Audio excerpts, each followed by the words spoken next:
எங்களை மாதிரி ஒரு நாள் நீங்கள் நல்ல ஆம்பளைங்க தான் இல்லை, உங்கள் அம்மா உங்களை நல்லவங்க தான் பெற்றாங்க. ஒரு நாள் எங்கள் கஷ்டத்தை நீங்கள் அனுபவிச்சு பாருங்கள். அதுக்கப்புறம் உங்களுக்கு தெரியும் எங்கள் வலி என்ன, எங்கள் வேதனை என்ன, எங்கள் கஷ்டம் என்ன, எங்கள் துன்பம் என்ன. எங்கே ஒரு ஆப்ரேஷன் இருக்குது. அந்த ஆப்ரேஷன் வந்துட்டு நம்ம 2 காலை விரிச்சிடுவாங்க, நம்ம கை இப்படி பின்னாடி கட்டிடுவாங்க. கட்டிட்ட உடனே தன்னுடைய ஆண் உறுப்பை கட்டிடுவாங்க. கட்டி ஒரு 4 முடி போட்டுருவாங்க. போட்டுட்டு பச்சையாக ஊசி கூட போட மாட்டாங்க. அப்படியே எங்களுக்கு அந்த புண்ணு சொல்லிட்டு விதன்னு எண்ணெய், கொதிச்ச எண்ணெய், விதன்னு இருக்கிற எண்ணெய் அதில் ஊற்றுவாங்க. நிறைய காலேஜ் பசங்க பொண்ணுங்க இந்த மாதிரி வந்து போட்டோஸ் கொடுத்து எனக்கு இந்த பையனை பிடிச்சிருக்கு, எனக்கு எப்படியா சேர்த்து வைங்க அப்படின்னு சொன்னதா சொல்லியிருந்தீங்க. காலேஜ் பசங்களோட பெண்கள் தான் அதிகம். நீ ஏன் உன்னை அவங்ககிட்ட கொடுத்தன்னு கேட்பேன். ஒவ்வொன்றும் ஒப்பாரிவிக்கும். ஏன் அவங்க வராங்கன்னா 100க்கு 20 பேர் தான் பாலியலுக்கும் யாசகத்துக்கும் போறாங்க. ஏன்னா சில பேர் அப்படிதான் இருக்காங்க. ஏன்னு கேட்டா என்னெல்லாம் சாவடிச்சுட்டானுங்க, சாவுற வழியை கொடுத்துட்டு போனானுங்க.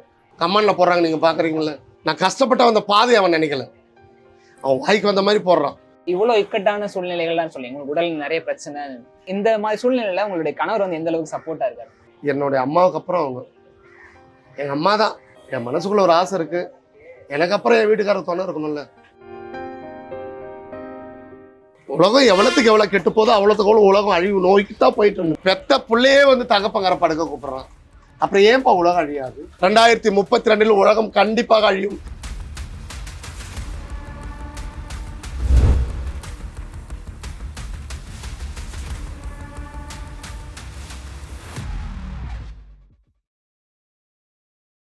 உங்களுக்கு வந்து ஆன்மீகத்துல முதல்ல ஒரு ஆர்வம் வந்திருக்கு, அந்த அனுபவத்தை பத்தி சொல்லுங்க. ஆன்மீகம்னு சொல்றது வந்துட்டு என்னுடைய குலதெய்வம், என் குடும்பத்து தெய்வம், புரியுதுங்களா? இதுதான் உண்மை.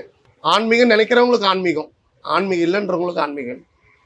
அவங்களுக்கு எல்லாருக்குமே இந்த உலகத்துல படித்த மனுஷன் எல்லாருக்கும் ஒரு தெய்வத்து மேல ஒரு கடவுள் மேல நம்பிக்கை உண்டு, புரியுதுங்களா? நான் எல்லா கடவுளையும் கும்பிடுவேன். நீங்க பார்க்கும்போதே உங்களுக்கு தெரியும், புரியுதுங்களா? நாகூராண்டவர் படம் வச்சிருக்கேன், மாதா வச்சிருக்கிறேன். நான் எல்லாரையுமே கும்பிடுவேன். எனக்கு எல்லாருமே ரொம்ப பிடிக்கும். அதுல இருந்து 7 வயசுலேருந்து என்னுடைய 5 வயசுலேருந்து 7 வயசுலேருந்து என்னுடைய பயணங்கள் தொடங்க ஆரம்பிச்சு ஆன்மீகத்தில் இன்னைக்கு ஆன்மீக அரசியாவே சொல்லிட்டு ஆரம்பிச்சிட்டாங்க. எனக்கு ஆன்மீக அரசியல் பட்டமும் கொடுத்துட்டாங்க. எனக்கு இப்போ இந்த ஏரியா மக்களுக்கு நீங்க என்ன மாதிரியான இதெல்லாம் பண்ணிக்கிட்டு இருக்கீங்க? நான் 160 பேர் படிக்க வைக்கிறேன். படிக்க வச்சவங்களுக்கு சொல்லட்டுமா? டாக்டருக்கு படிக்க வச்சிருக்கேன், ஏரமெட் படிக்க வச்சிருக்கிறேன், வக்கீலுக்கு படிக்க வச்சிருக்கேன், இன்ஜினியருக்கு படிக்க வச்சிருக்கேன், பிகாம் படிக்க வச்சிருக்கேன், பிகாம் ஜெனரல் படிக்க வச்சிருக்கேன், எல்லாத்தையும் படிக்க வச்சிருக்கேன். ஆனால் யாருமே நன்றி இல்லாமல் பார்க்காம போயிட்டாங்க. அது தேலோட குணம், கொற்ற குணம், தாங்கரோட குணம், நம்ம குணம். திருநங்கைகளுக்கே அப்படிதான். ஏமாறுறது நாங்கள், ஏமாத்துறது அவங்க. சின்னன்ற ஒரு பாசம்ன்றது. ஆனால் அது உள்ளே போய் பார்த்தா தான் 0 வட்டத்தில் பெரிய வேஷமே இருக்கும். அங்கே பாசம் இருக்காது. அவனுடைய புரிதல் முடிஞ்சோடனே, அவனுடைய வேலை முடிஞ்சோடனே, எவனா இருந்தாலும் சரி, யாராக இருந்தாலுமே சரி, அவன் வேலை முன்னே தான் நம்மகிட்ட தேடி வருவாங்க. அவன் வேலை முடிஞ்சோன்னு நம்மளுக்கும் அவங்களுக்கு ஒன்றுமே சம்மந்தம் கிடையாது. இப்பத்தி ஜென்ரேஷன் அதுதான், வருங்கால ஜென்ரேஷனும் அதுதான். உலகம் எவ்வளவுக்கு எவ்வளவு கெட்டு போதோ அவ்வளவுக்கு எவ்வளவு உலகம் அழிவு நோய்க்கு தான் போயிட்டு இருக்கு. தந்தி நியூஸ் பார்த்தீங்களா? அன்னைக்கு போட்டிருந்தாங்க பார்த்தீங்களா? 2032 உலகம் கண்டிப்பாக அழியும், விஞ்ஞானிகள் கைவிரிப்பு. நான் அதை அப்பயே சொல்லிட்டேன். விட்டு அவ்வளோ மக்கா பதினா எவ்வளவு புனிதமான இடம். மக்கா மனிதன் சொல்றது புனிதமான இடம். அங்க பாரு எவ்வளவு இஸ்லாமியர் இறந்துருக்காங்க, ஆண்டவனுடைய பாதத்துல போய் சேர்ந்துருக்காங்க. ரோடெல்லாம் பாடியா தான் இருக்குது. மனசு வலிக்குது. இந்த கள்ளசாராயத்தால் 60 பேர் செத்தாங்க. ஒரு உயிர்னா சும்மாவா? படைக்கிறது மட்டும்தான் கடவுள். தாய் சுமக்கிறாங்க, தகப்பன் உருவாக்குறான், இதுதான் உண்மை. ஆனா உயிரை எடுக்கிறாங்க பாருங்க. இதெல்லாம் நான் சமீபத்தோட பேசி அமிச்சேன். தயவு செய்து நான் மக்களுக்கு சொன்ன கள்ளச்சாராயன்னு போகாதீங்க. இந்த கள்ளச்சாராயத்தை நான் வந்துட்டு ரொம்ப மனசுரி அவங்களுடைய ஆத்மா சாந்தி அடையணும். அவங்களுக்கு அந்த பாடியை எரிக்கிறதுக்கு பார்த்தீங்களா, எல்லாம் வரிசை எடுத்தாங்க. அந்த மழை கூட கண்ணீராக வடிச்சிச்சு. இவ்வளோ உயிரை கொத்தா வாரிட்டு போகிறாங்களேன்னு. அந்த மாதிரி நம்ம மக்கள் வந்துட்டு நிறைய பேர் வந்து கர்மம், இந்த ஏமாத்துறது, மற்றவங்களை ஏமாற்றி நம்ம வாழறது, முன்ன இருக்கிறவங்களை தள்ளிட்டு பின்னாடி இருக்கிறவங்க வந்து நிற்கணும், அப்படிலாம் இருக்கவே கூடாது. நம்மளுடைய உழைப்பு நம்மளுக்கு உயிரை தரும். என்னை பொறுத்த வரைக்கும் அதுதான். என்னை கூட தான் எவ்வளோ நான் இங்கே பேசுகிறாங்க, கமெண்டில் போடுறாங்க, நீங்கள் பார்க்குறீங்கள. நான் கஷ்டப்பட்ட அந்த பாதையை அவன் நினைக்கல, அவன் வாய்க்கு வந்த மாதிரி போடுறான். என்னடா மற்றவங்க கஷ்டப்படுவாங்கன்னு யோசிக்கல. அது ஒருத்த பொண்ணு மற்றவன் அதான் சொல்லுவாங்களே, மாடு புல் துன்ற இடத்துல இருந்தால் புல் துன்ற புத்தி வரும், பேர் சொல்லாத ரேவதி இருந்தால் பீ துன்ற புத்தி. அந்த மாதிரி தான் நிறைய பேர் ஒருத்தர் காமிக்கிறாங்க. அவர் உயிர் போகிறதுக்கு 10 நிமிஷத்துக்கு முன்னாடி அவர் வாயில் கையை விட்டு வாந்தி எடுக்கிறார். தயவு செய்து கள்ள சாராயம் காசுறவங்களெல்லாம் கடுமையான நடவடிக்கை எடுங்க. மக்களை நம்மளால முடிஞ்ச வரைக்கும் தான் காப்பாற்ற முடியும். அவங்க அதை கொண்டு மேற்கொண்டு போய் குடிக்கிறான்னு நம்ம எதுவும் சொல்ல முடியாது. புரியுதுங்களா? தாய் தகப்பனை இழந்த பிள்ளைங்க இருக்குது. அதெல்லாம் பார்க்கும்போது எனக்கு ரொம்ப கஷ்டமாக இருக்குது. உண்மைக்கு நான் ரொம்ப வருத்தப்படுறேன். புரியுதுங்களா? என்னால் முடிஞ்ச உதவி கண்டிப்பாக அந்த பிள்ளைங்களுக்கு நான் செய்யணும்னு மனசில் நினச்சிருக்கேன். கண்டிப்பாக போய் செய்வேன். இப்ப நிறைய டிரான்ஸ்ஜெண்டர் வந்து நிறைய துறையில சாதிச்சுக்கிட்டு இருக்காங்க. கண்டிப்பாக இன்னமும் ஒரு சில பேர் வந்து இருக்காங்க. அவங்களுக்கு நீங்க கொடுக்க நான் என்ன சொல்றேன்னா, அரசாங்கம் எல்லாரும் படிச்சிருக்காங்க. படிக்காதவங்களுக்கு ஒரு கார்பரேஷன் வேலை கொடுக்கலாம், கௌரவமா இருக்கும். கார்பரேஷன்ல புக் எடுத்துட்டு போய் கொடுக்குற வேலை, பெருக்கிற வேலை அப்படி கொடுக்கலாம். படிச்சவங்களுக்கு அந்த துறையில கொடுக்குறாங்க. அந்த மாதிரி இப்போ எவ்வளோ திருநங்கை கடையெல்லாம் போட ஆரம்பிச்சிட்டாங்க. சில பேர் கோயிலில் உட்காந்துட்டாங்க, சில பேர் ஆஃபீஸில் வேலை செய்கிறாங்க, சில பேர் பியூட்டிஷியன் வச்சு செய்கிறாங்க, சில பேர் 100க்கு 20 பேர் தான் பாலியலுக்கும் யாசகத்துக்கும் போகிறாங்க. ஏன்னா சில பேர் அப்படி தான் இருக்காங்க. ஏன்னு கேட்டால் தள்ளப்படுறாங்க. ஒரு 4 நாள் வேலை கொடுக்காங்க, 4வது நாள் ஓனர் மேலேருந்து கீழே வரைக்கும் பார்க்குறான். அவனுடைய கண்கள் அவனுடைய பார்வைகள் காம பார்வையாக போயிடுது. அப்போ நாங்கள் என்ன பண்ணுறது? எல்லாம் போராடி தான் வரோம். இப்போ குரூப் 1ல எங்கள் திருநங்கை ஒன்று பாஸ் ஆகிருக்குது.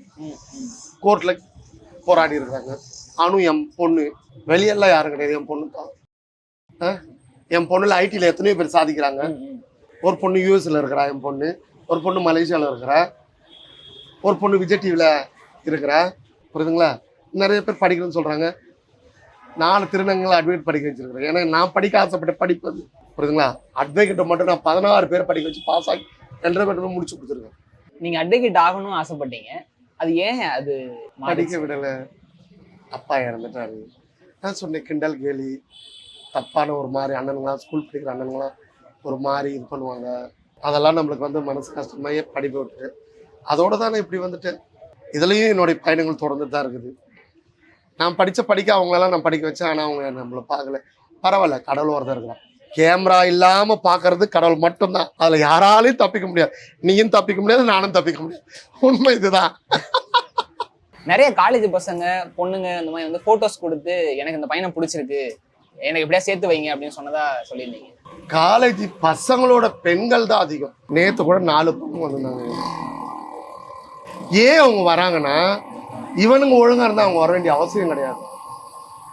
நீங்கள் வாங்கணும், நான் கூப்பிடல. நல்லா பேசுகிறானுங்க, நல்லா பழகிறானுங்க. நான் சொல்லாமல் சொல்கிறேன். அவங்கக்கிட்ட என்னென்ன சாப்பிடணுமோ எல்லாம் சாப்பிட்டு வீட்டில் திட்டுறாங்க. உங்கள் கேஸ் வேறு, எங்கள் கேஸ். அந்த பொண்ணுங்க அழும்போது மனசு வலிக்குதுமா, நீ ரொம்ப வலிக்குது. நான் நிறைய விஷயத்துல பேட்டி கொடுத்துருக்கேன். தயவு செய்து லவ் பண்ணுறவங்க பெண்களை ஏமாத்தாதீங்க. புரியுதுங்களா? பெண்கள்னு சொல்கிறது புனிதமானவங்க, தாய்க்கு சமமானவங்க தான் பெண்கள். அல்பத்துக்கும் சொல்பத்துக்கும் அவங்கள வந்துட்டு 1 யூஸ் கிளாஸாக யூஸ் பண்ணாதீங்க. நான் அதுதான் சொல்லுவேன். காலேஜ் படிக்கிற பசங்க ஜாலிக்காக கூப்பிட்றானுங்க, ஃப்ரெண்ட்லியாக லவ் பண்ணுறேன் அப்படின்னு சொல்லிட்டு அது அவங்களுடைய இது. நம்ம அதுக்கு அதிகாரம் கிடையாது.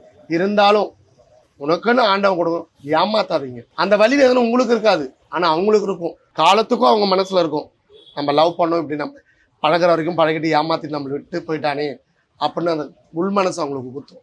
ஆனால் நீங்கள் ஆம்பளைங்க அப்படி கிடையாது. நீங்கள் எங்கே வேணாலும் ஜிப்பா ஊற்றிக்கிங்க. நான் உண்மையை சொல்கிறேன். பெண்களுக்காக நான் சப்போர்ட் பண்ணி பேசுகிறேன். அதே மாதிரி ஆண்களுக்கும் சொல்கிறேன். புரியுதுங்களா? உண்மையாக லவ் பண்ணுற ஆம்பளை பசங்க பெண்கள் ஏமாத்தாதீங்க.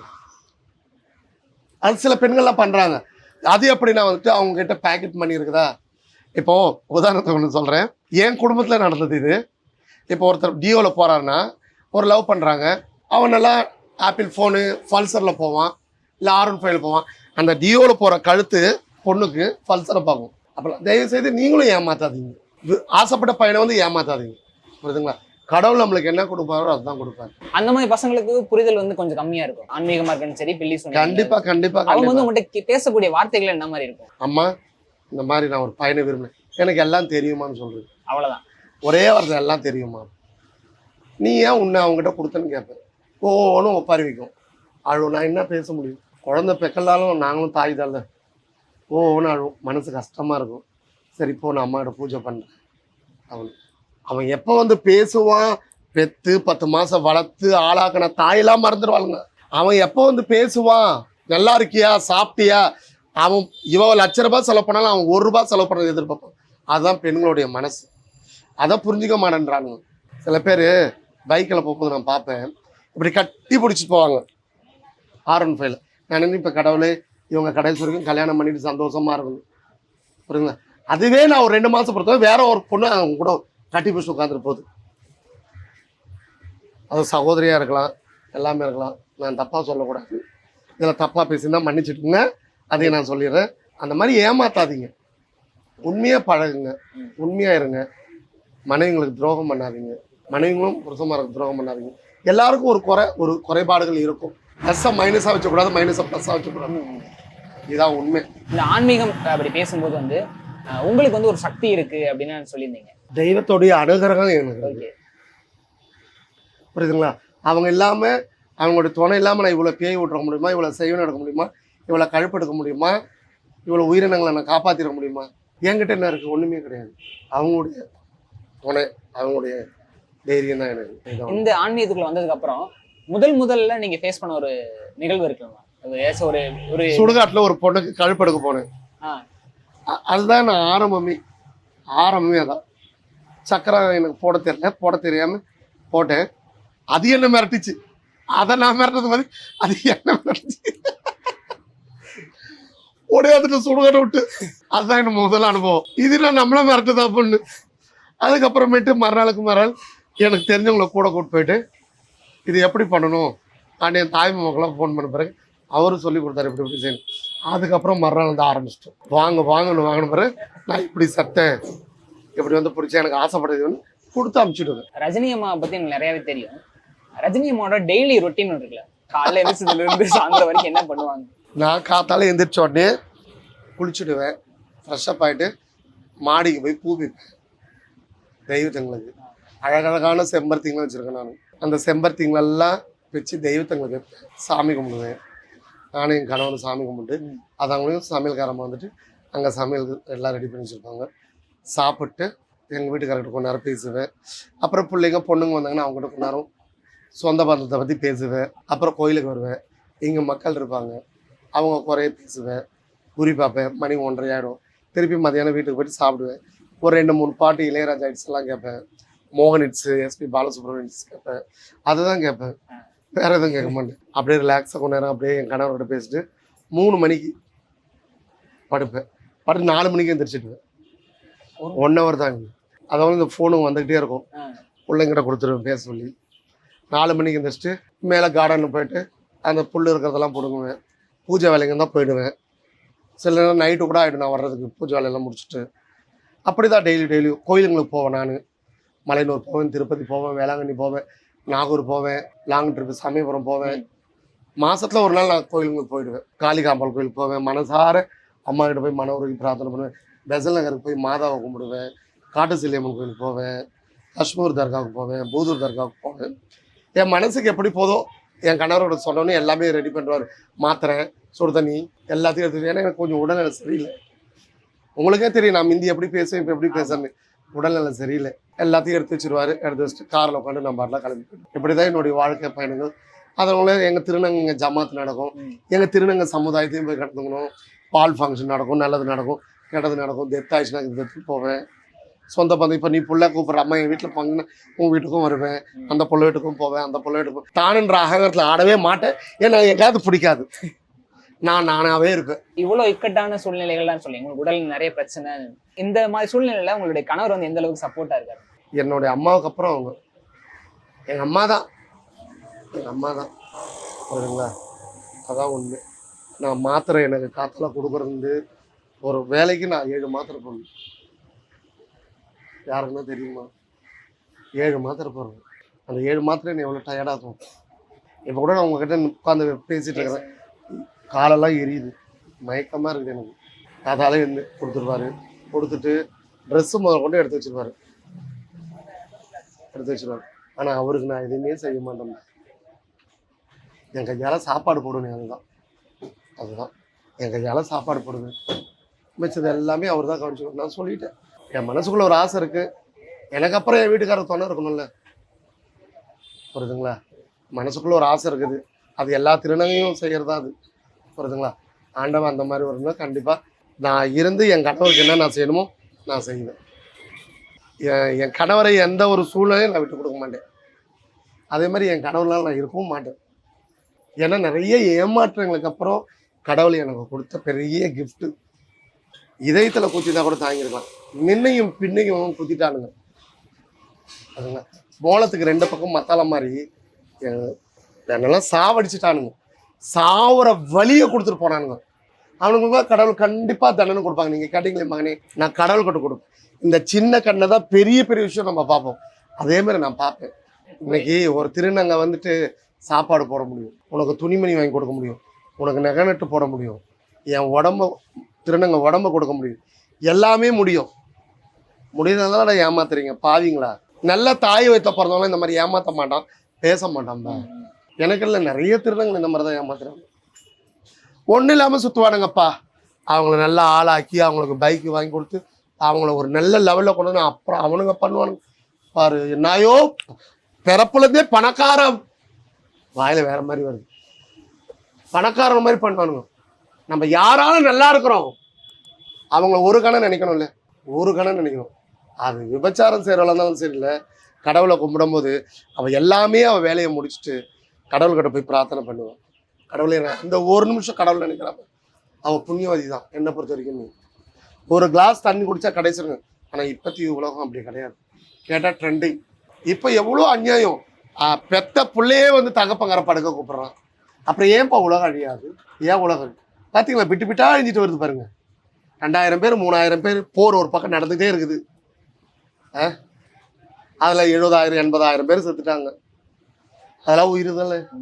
ஒருத்தர் விட்டு பிரியும் போது அந்த வலி வேதனை என்னன்னு எங்களுக்கு தெரியும். மற்றவங்களுக்கு தெரியுமா தெரியாதுன்னு எங்களுக்கு தெரியாது. ஏன்னா அந்த அன்பு பண்பு பாசத்துக்காக ஏங்கி ஏங்கி ஏங்கி ஏங்கி என் வாழ்க்கையெல்லாம் முடிஞ்சிச்சுப்பா. ஆனால் நான் கடவுள்கிட்ட அப்பா நான் வேணேன், ஒரு 4 ஏமாற்றங்கள் வந்து கடவுளே நான் சாவர காலமாச்சு நிம்மதியாக இருக்கணும். ஒருவேளை கடவுள் அதனால தான் எனக்கு நல்ல காலத்தை எனக்கு கொடுத்தாரா என்னன்னு எனக்கு தெரியாது. மனசு வலியோடு இந்த வார்த்தையை நான் சொல்கிறேன். யாரையும் ஏமாத்தாதீங்க தயவுசெய்து. நான் கையெடுத்து கும்பிட்றேன். திருநங்கைங்களே ஏமாத்தாதீங்க, பாவங்க. அவங்களோட வேதனைலாம் உங்களுக்கு தெரியாது. இப்போ இருக்கிற பிள்ளைங்களுக்கு நான் சொல்கிறேன், ஒன்று பிடிக்கலன்னு ஆரம்பத்துலேயும் சொல்லிட்டு போயிடுங்க. திருநங்கைகள் பெண்களுக்கும் அதை தான் சொல்கிறேன். உங்களுக்கு உனக்கு எனக்கும் செட் ஆகுதுன்னு சொல்லிட்டு போயிட்டே இருங்க. அவங்களுக்கு ஆசை வார்த்தையை காமிச்சு அவங்களுக்கு கிட்ட அவங்க சந்தோஷமாக இருந்துட்டு அவங்கள லாஸ்ட்டில் உன் ஜாதி வேற ஜாதியை வச்சு தயவுசெய்து பேசாதீங்க. ஏமாற்றம்னு சொல்லிட்டு பெரிய வலி, மரண வலி. அது தயவுசெய்து ஏமாத்தாதீங்க. உன்னை எனக்கு பிடிக்கலாம் பிள்ளை சொல்லி தான் உன்னை சாப்பிடிப்பேன். சுடுகாட்டுல பேய் இருக்காதுன்னு சொன்னீங்களா? கிடையாது. யார் சொன்னா சுடுகாட்டில் பேய் இருக்குன்னு? சுடுகாட்டில் உட்காந்து சாப்பிடுவேன். என் பொண்ணு பிள்ளைங்களோட உட்காந்து சாப்பிடுவேன். நீ கஷ்டப்பட்டு எவ்வளோ பாடுபட்டு நீ மேலே ஒரு என்னடா இது இப்படி ஆயிட்டானே, இவன் நல்லா ஆயிட்டானே, இவனை ஒரு வழி பண்ணணும், அடுத்த எண்ணம் எங்கே போவோம்? நம் மாந்திரிகம் பிளாக் மேஜிக் ஃபஸ்ட்டு யார் காமிச்சது? வெளிச்சம் போட்டு காமிச்சது நான் தானே காமிச்சேன். இப்போ செய்கிறவங்க எல்லாமே அதே தான் காமிக்கிறேன். ஏன் அதே காட்டுறீங்க? பாதி பேர் பேய் பிசாசு இல்லைன்னு சொல்கிறாங்க, பாதி பேர் பில்லி சூனியம். முட்டை வர்ற கோழிக்கு தான் வலி தெரியும். அந்த மாதிரி அந்த சூனியத்தால் கஷ்டப்படுறவங்களுக்கு தான் அது தெரியும்.